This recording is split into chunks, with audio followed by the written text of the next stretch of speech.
You notice that when the Buddha teaches the path, there's a right path and a wrong path. Sometimes we hear people say that the reason our society is falling apart is because people have very strong opinions about what's right and wrong.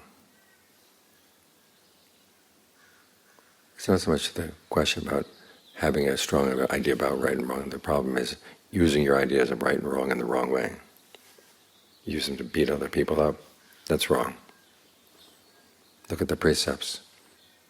No killing, no stealing. It doesn't say that you can kill and steal people who are wrong. No killing, no stealing at all. In other words, you treat people like human beings, knowing that we're all wrong in some way. If we're totally right, we'd all be arhants. We'd be free from suffering. The fact that we're suffering means that there are things wrong in our minds. But we can get some things right. And when you get something right, and you say someone else was wrong, you don't have to get angry about it. You try to be skillful. What is the best way to help that person see that his or her ways of acting are wrong? And be willing to change. So you have to be careful, especially when you're angry about an issue and you're confident that you're right and the other person is wrong.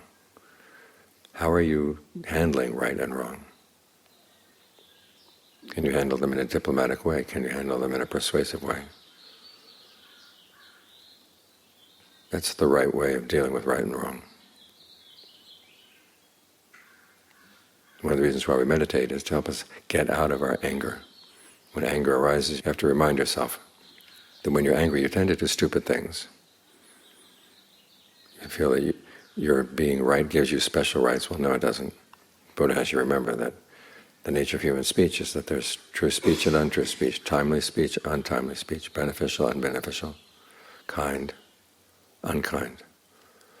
So when you're faced with false speech, untimely, unbeneficial, unkind speech, it's not out of the ordinary.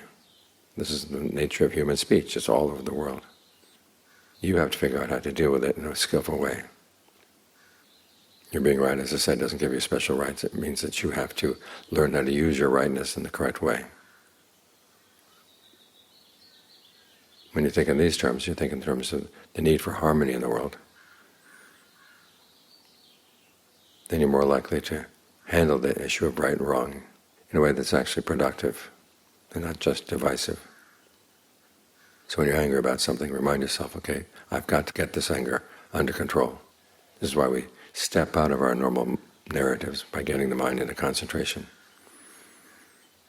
So when we return to our narratives, we can get a better perspective on them. So work on this ability to step out, step back,